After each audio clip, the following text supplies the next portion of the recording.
Varşova, o Polonya'nın başkenti. Krakow, orada da tuz madenleri ve Auschwitz Yahudi kampı var. Turistik ama hüzünlü bir şehir. Wrocław nerede ki? Turist şehri mi, öğrenci şehri mi? Hepsi ve daha fazlası kısa bir introdan sonra.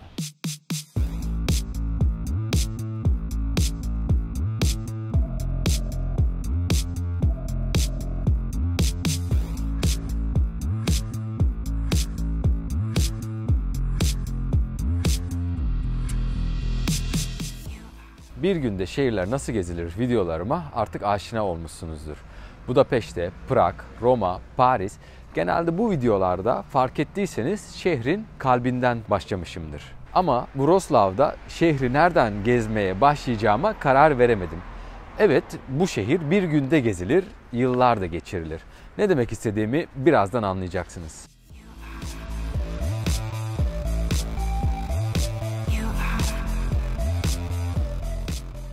Wrocław lehçesi Wrocław diye telaffuz ediliyor ama ben onu yapamadığım için Wrocław demeye devam edeceğim. Bu şehir tam bir turist şehri. Tarihi meydanı, kiliseleri ve köprüleri ile gelmeye değer bir şehir. Diğer taraftan ise 20'ye yakın üniversitesi ve 130 binden fazla öğrencisiyle tam bir öğrenci şehri. 2015 yılında ise Wrocław şehri yaşamaya değer dünyanın en iyi şehirleri olarak biri seçilmişti.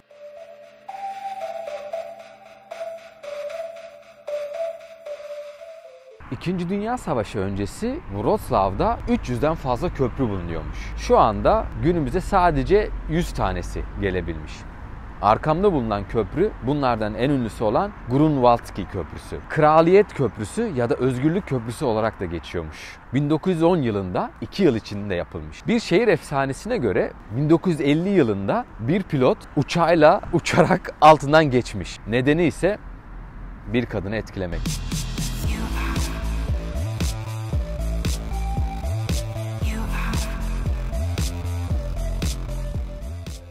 Grunwaldzki Köprüsü'nün üzerinden sol tarafta eski meydan kısmı ve sağ tarafta da birazdan gideceğimiz Tumski Adası görünebiliyor. Şu anda da haritada gördüğünüz gibi zaten gezmek istediğinizde Wrocław şehrini gezmeniz gereken kısımlar 2 bölgeden oluşuyor.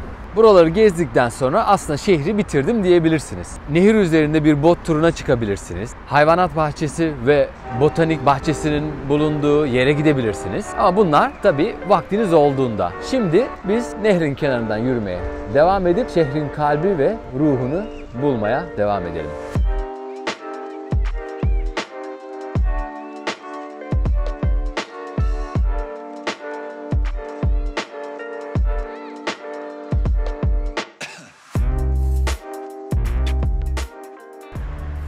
Wrocław Şehir Müzesi'ndeyim.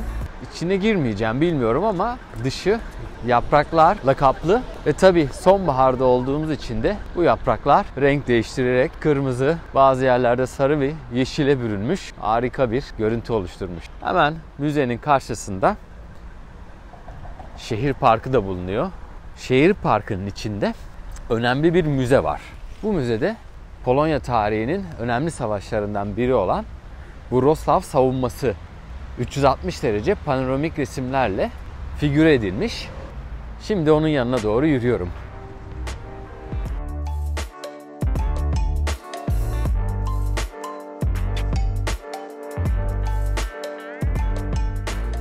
Bu büyük müzede Polonya'da yapılmış Rasławicka Savaşı'nın 360 derece bir resmi figüre edilmiş.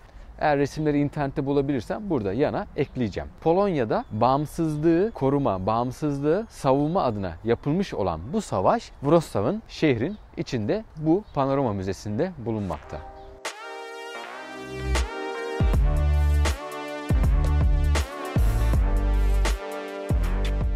Tabii Wrocław'da alışveriş de çok önemli. Galeria Dominikanska AVM'si hemen arkamda bulunuyor. Tarihi şehir meydanına çok yakın. Hemen Galeria Dominikanska'dan karşıya doğru yürüdüğüm anda eski şehir meydanına çıkacağım.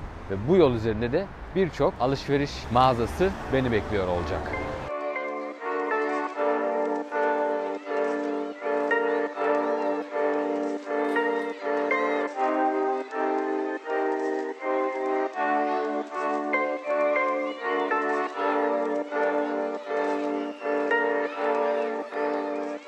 Şu anda Wrocław şehrinin şehir meydanındayım.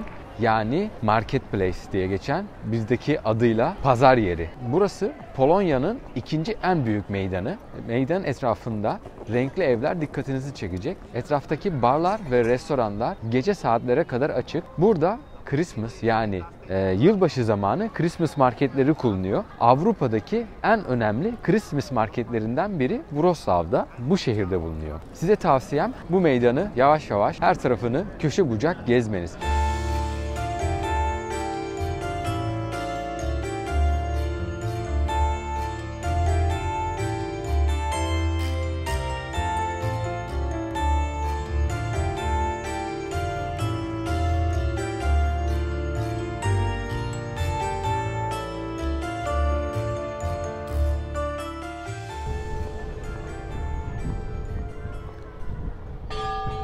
Eski çağ zamanında kurulmuş olan bu pazar meydanı ticaretin merkezi olarak kullanılıyordu. Burada gördüğünüz gibi 1273 yılında kurulmuş bir restoran da var. Bu restoran Polonya'nın en eski restoranı ve Avrupa'nın da en eski restoranlarından biri olduğu söyleniyor. Şehir meydanında hala bulunuyorken size Polonya'da yani Wrocław'da ne yemeniz gerektiğini de söylemek istiyorum. Pierogi isimli böyle hamurumsu mantıya benzer yemek. Tadı güzel. Ben kesinlikle tavsiye ediyorum. Arkamda bulunan restoranda ise bu yemeği en güzel yapan tarihi bir restoran bulunuyor. Şu anda açılmadı. Saat 11.30. 12'de açılacak. Ama ben açılmadan önce de şöyle içeriği size göstermek istiyorum.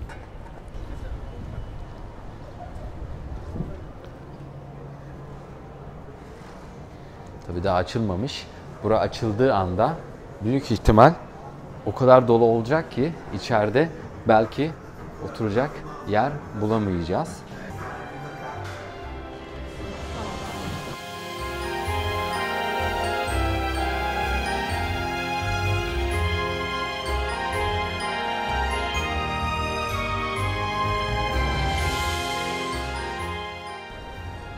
Eski meydanda gezerken dikkatinizi küçük objeler çekecek. Bu objeler belki şehrin her yerinde de göreceğiniz üzere şehrin cüceleri. Wrocław'da 80'li yıllarda komünizmi protesto etmek isteyen bir grup komünizm sembollerinin üzerine cüceler çizmeye başladı. Sonra 2000'li yıllarda bu cüce figürleri insanların çok hoşuna gittiği için Wrocław'ın sembolü olması için şehrin her köşesine bu cücelerden koymaya başladılar. Bu cüceler şu anda şehrin her yerinde ve sayıları 900'den fazla. Şimdi ne yapabilirsiniz? Bu cücelerden bizim işimiz ne olur diye sorabilirsiniz. Dedim ya, Wrocław tam bir turist şehri ama sadece çiftler için değil, çocuklar için de harika bir oyun alanı. Görüyorsunuz, hediyelik eşyacılardan alabileceğiniz bu harita ile şehrin haritası ve bu cücelerin nerede olduğu yazılı olan lokasyonları belirtiyor. Bu haritayla gördüğünüz bütün cüceleri burada gördüğünüz yerlere etiketlerle işaretliyorsunuz. Etiket nerede? Hemen göstereyim. Bu oyundan sonra tamamladığınız bu haritayı hediyelik eşyacıya geri götürdüğünüz ya da Information Center yani şehrin bilgi alabileceğiniz mağazasına götürdüğünüzde size bir hediye bile verebiliyorlar. Ve bu cücelerden şehrin etrafında neredeyse 900 tane olduğu söyleniyor. Ama bu haritada sadece 60 tanesi verilmiş ve şehir meydanının etrafında yani o kadar çok endişelenmeyin. Hem bir şehir haritanız olmuş olacak hem de çocuklarınızla oynayabileceğiniz harika bir oyun sizi burada bu şehirde bekliyor olacak. Peki ben bu cücelerden kaç tanesini gördüm diye sorarsanız şunlar, bu.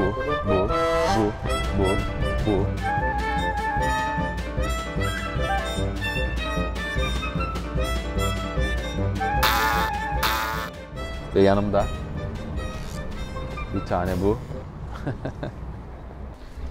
Öğlen vaktine kadar gezmek istediğim neredeyse her yeri gezdim. Meydanı dolandım. Diğer küçük bir meydan olan bu kısma geldim. Görüyorsunuz. Ana meydan hemen arkamda bulunuyor. Şimdi saat 12'ye doğru geliyor. Bir Rus yemeği veya da Polonya yemeği olan pierogi'den yiyeceğim. Bu restorana kesinlikle rezervasyon yapmanız gerekiyor. İçeri girmek için, bir masa bulabilmek için uzun kuyruklar beklemek zorunda kalabilirsiniz. Şu anda pazartesi ve öğle vakti olduğu için yine de birçok yerin olacağını düşünüyorum.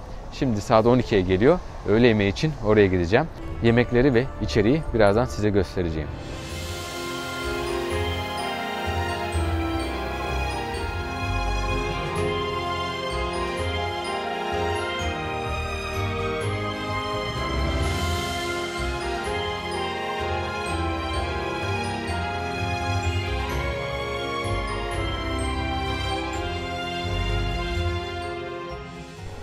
Meydanı gezdiniz, pazar yerini gördünüz, belki restoranlarda, barlarda bir şeyler yediniz, içtiniz. Şimdi ne yapmanız gerekiyor biliyor musunuz? Hemen meydanın etrafında bulunan küçük sokaklarda kaybolmanız gerekiyor. İçeride saklı, gizli barları, restoranları ya da mağazaları keşfedebilirsiniz. Hadi gidelim şimdi bu sokakların birinde kaybolalım.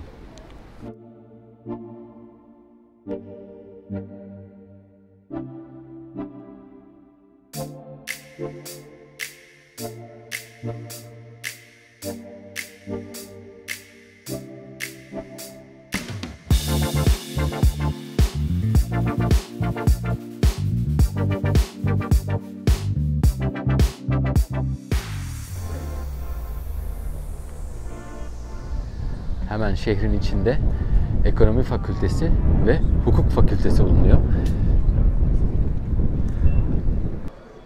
Bugün pazartesi ve Ekim ayı olduğu için şehir merkezinden turistler çekilmiş ve sokaklar öğrencilere kalmış durumda. Tumski Adası'na doğru yola çıkmak istiyorum. Şimdi Tumski Adası'na doğru giderken haritada görüyorsunuz aslında uzak bir bölge değil. Yolda birçok kiliseyle karşılaşacağım. İsimlerini bilmiyorum ama bu her kilisenin isimlerini tek tek aşağıda sizlere belirteceğim.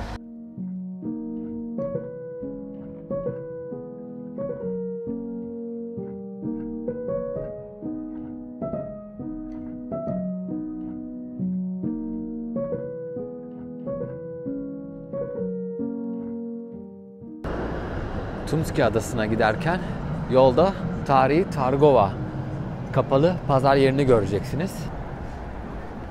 İçeri girelim.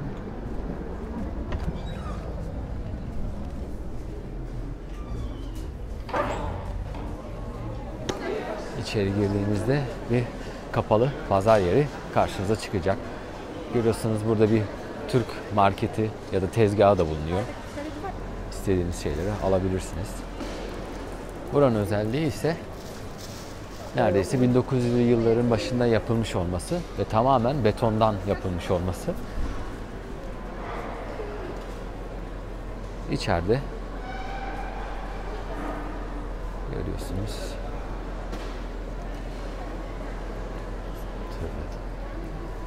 Peynir.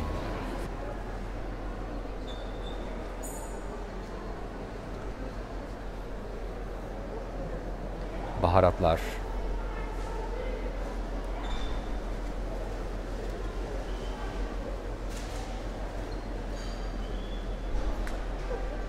Market.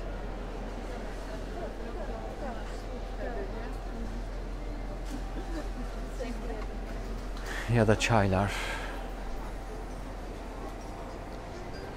Etler, kasaplar bile var.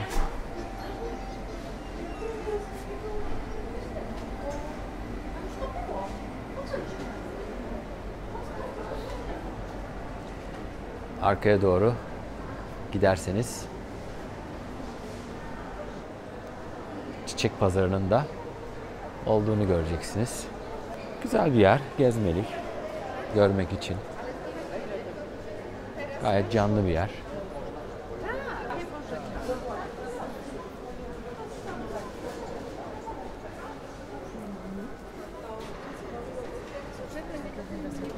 İkinci katında da mağazalar var.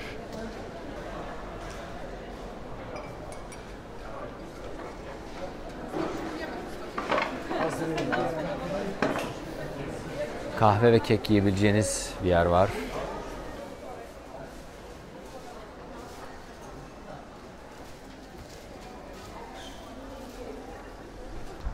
Targova'yı ve eski şehri arkamda bırakıp Tumski Adası'na doğru yola çıkıyorum. Tumski Adası, Wrocław'da gezmemiz gereken son yer diyebilirim. Köprülerden geçip adayı bulacağız.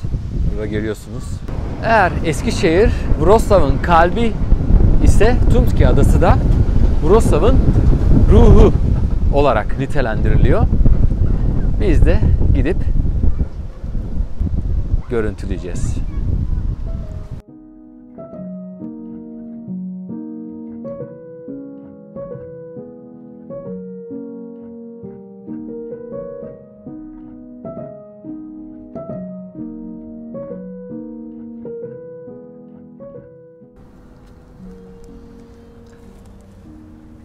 Şu anda şehrin en romantik yerindeyim aslında. Karşıda gördüğünüz köprü Tumski Köprüsü. Burada solda Eskişehir'le sağdaki Tumski Adası'nı birbirine bağlıyor. Bu gördüğünüz kilitlerin hepsi çiftler tarafından isimleri üzerlerine yazılmış ya da kazılmış ve buraya bağlanmış. Normalde bu kilitler bu köprünün üzerindeydi. Şu yukarıda hemen fotoğraflardan birini koyarım. Ama biliyorsunuz bu kilitler zamanla o kadar artıyor ki bu köprüler ağırlığı taşıyamaz hale geliyor. O nedenle kilitlerin hepsi sökülüp toplanıyor. Şimdi rivayete göre çiftler bu kilitlerin üzerine isimlerini yazarak anahtarını Oder Nehri'ne atıyor. Yani bir nebze aşklarını, sevgilerini mühürlüyorlar. Eğer bu aşkı veya sevgiyi bozmak isteyen biri varsa bu nehre girip o anahtarı bulmak zorunda. Eğer doğru anahtarı bulup buradaki kilidi açarak mührü bozabilirseniz o ilişkinin de bozulabileceği inanılıyor. Tabii o anahtarı suya attıktan sonra bulmanın da imkanı yok. Yani böyle bir olanak da yok.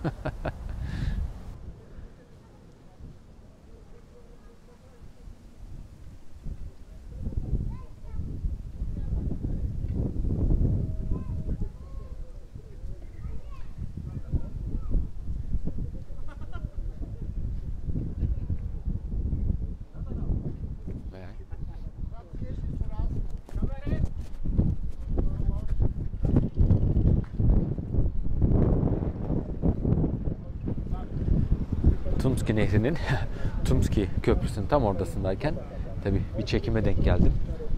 Hızlıca koşmak zorunda kaldım. Şöyle çekelim neler yapıyorlar. Onlar film çekiyor, ben film çekiyorum. Ünlü mü ki acaba?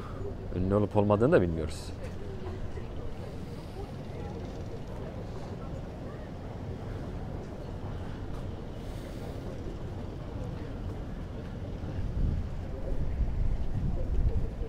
Neyse biz devam edelim yolumuza. Şimdi şuradan bir sıyrılalım.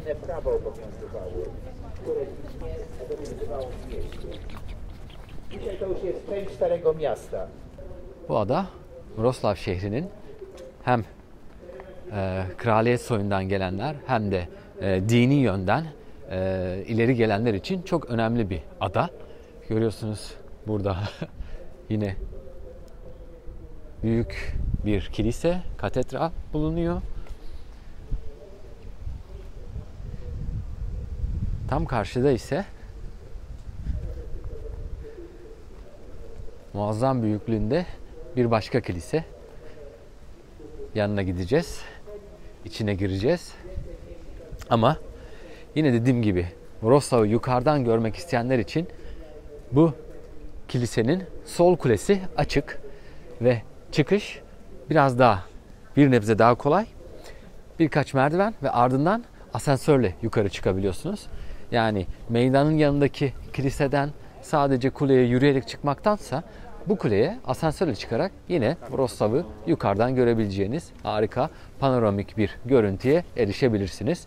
Bu nedenle bu kuleyi tavsiye ediyorum. Tabii yakınlaştıkça kadraja alması da zorlaşıyor.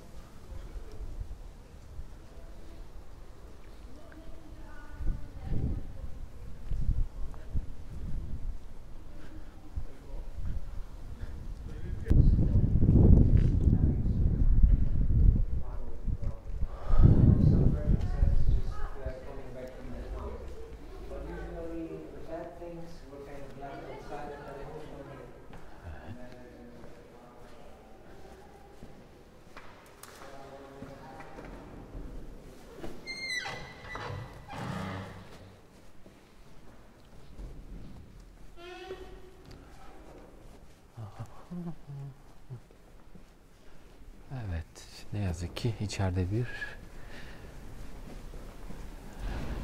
renovasyon, yani inşaat var.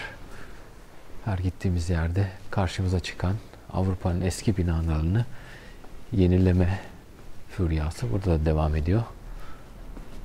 Ama camlar çok güzel ve kilisenin içi bu şekilde.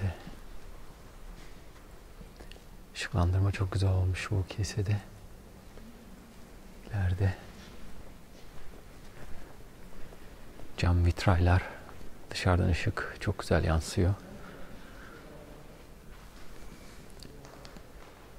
Aynı cam vitraylar burada da mevcut.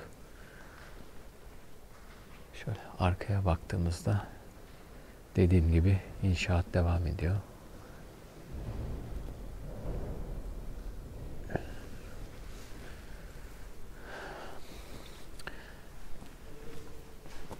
Evet, Polonya'da Hristiyanlık yaygın. %90, belki 95, belki 99 oranında Hristiyanlık inanışı yoğun bir şekilde mevcut. Bu nedenle kiliseler Polonyalıların pazar günleri ya da yanlış hatırlamıyorsam cumartesi günleri sıklıkla ziyaret ettikleri, ibadetlerini yaptıkları yerler. Hafta sonları kiliseler dolu oluyor. Çıkalım.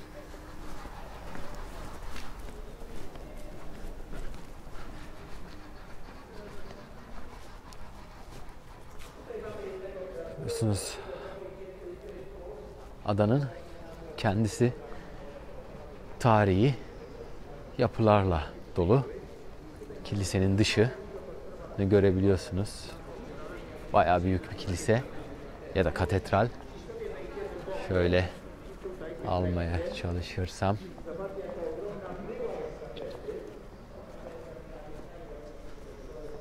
Evet, adayı keşiflemeye devam edelim. Artık Wrocław'ı da aslında yavaş yavaş bitiriyor olacağız.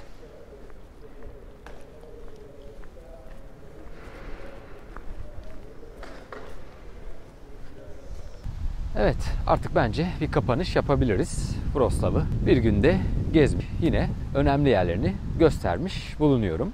Dediğim gibi Wrocław bir turist şehri. Tarihi dokusu, köprüleri, nehri ve kiliseleriyle turistler için cazip bir nokta. Berlin'e yakın, Prag'a yakın, günübirlik gezileriniz için Wrocław bence kesinlikle planlarınızın arasında bulunması gereken şehirlerden biri. Şimdi öğrencilere gelirsek.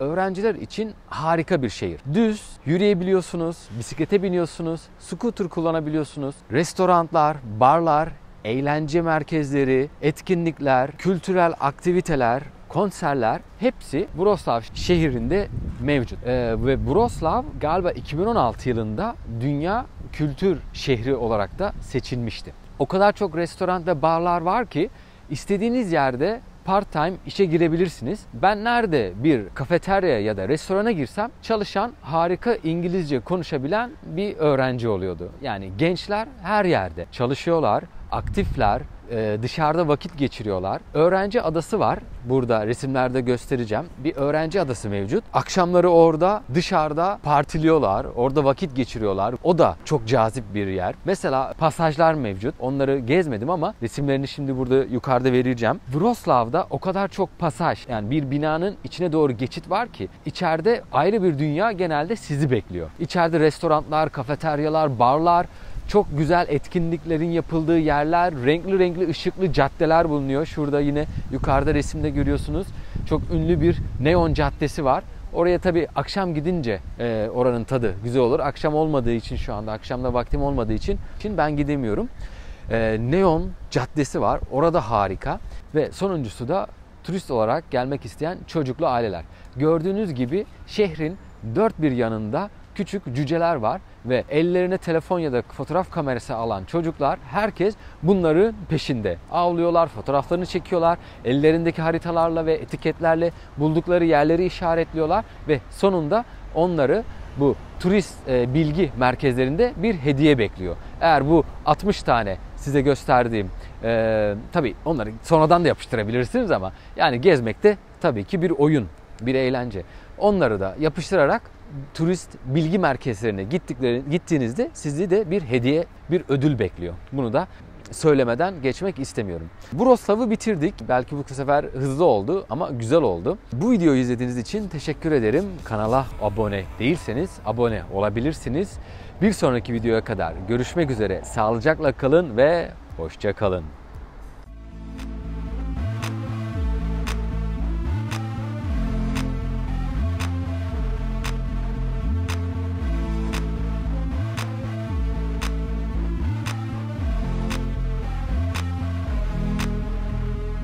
You are